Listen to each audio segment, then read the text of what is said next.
How much have your kids struggled with being the son of, you know, famous people? You told me a story once that I thought was very touching about how devastated Oscar was when he learned, obviously, retrospectively, that John Lennon had been killed. Mm, And I mean, first of yeah, all, it's just amazing to me how much that troubled him. it really troubled us. So I would say he was 8 or 9 when he found it out, and there were tears for I'm going to say on and off for 3 months, 3 to 6 months. Oh, There was a period where I genuinely said to Deb, I've got to step away. I think I've got to step away. It's too much for him because he was genuinely frightened. We would go to Central Park all the time. We would go through Strawberry past the John Lennon Memorial, and he just saw me as a famous person. And I did try to explain to him that there's different levels of fame. There is a mania with some people, Tiger at his height, or Bieber, or you know, that's never really happened to me. John Lennon and the Beatles, that was a whole different thing. But to an 8, 9 year old, for him, he just found it really difficult. He hated the paparazzi. He hated the attention. When he was a little kid, like I remember, he was about 2. People would come up to us at a table, right? They want to talk to me. And you know when people they want to talk to you, so what they do is they come up and go, "Oh, hi" to the kid. Hey, look at you, look so cute, and it's like as a way in, right? hmm. And people would come up, and Oscar would just go. He would look at him and go, "Ah, ah," like, and I thought that's the most honest response at this table right now, right? I just wanted to be, but of course, I never want to be like that with people. And sometimes people overstep. They don't mean to. They don't know, or sometimes it's kids. But for Oscar, it was always brutal. And so it was on and off. And when he was a little older, it never really left in a way till he was like 16.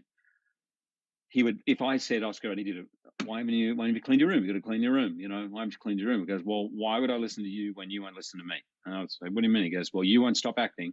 So why am I going to clean the room? Mm. You know how that important it is to me. And so we really sat down and had a conversation about it. And I said, you do understand, like, I didn't ever expect to be famous. Like, no one ever does. I don't think. None of the actors I know, you go to drama school for 4 years and you hope you can pay your rent. And if you don't, you'll go and do something else. But it's a really rare thing, let alone be really sort of successful. That's just a crazy thing that just sort of happened. And I said, well, he said, well, why don't you just do theater? Like when you were just doing theater before the movie thing, I understood people in the theater were, they would clap you and then you would have your normal life. I said, well, I really loved the films as well. And I said to him, it's not what I set out to do. I didn't set out to be famous. I'm not trying to hurt you. I understand I want to be there for you. And he looked me straight in the face and he said, so if you had your time again, would you do it differently?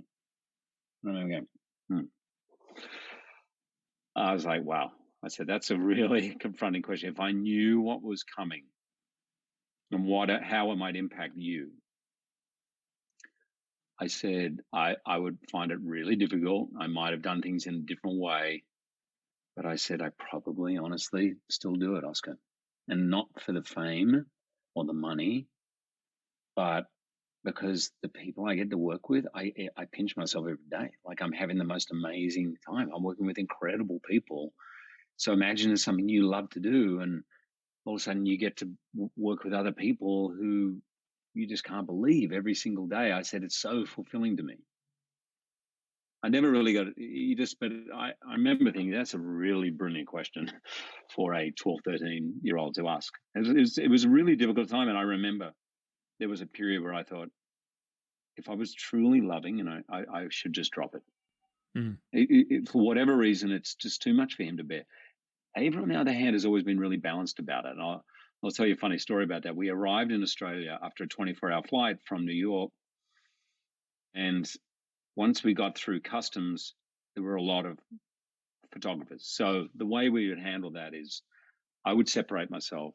The family would go ahead. It would, split them up. And ultimately, they needed me in the photograph. So, and in Australia in particular, the kids are famous because Deb is very famous too. So They want the family shot. So I would just separate myself, and a neighbor just came back and started to walk with me. I said, "Oh, babe, you don't have to do that. It's fine." She goes, "It's okay."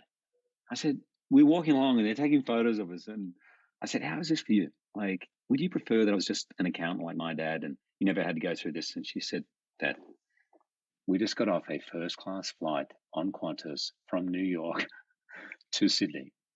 I can put up with this for like 40 seconds."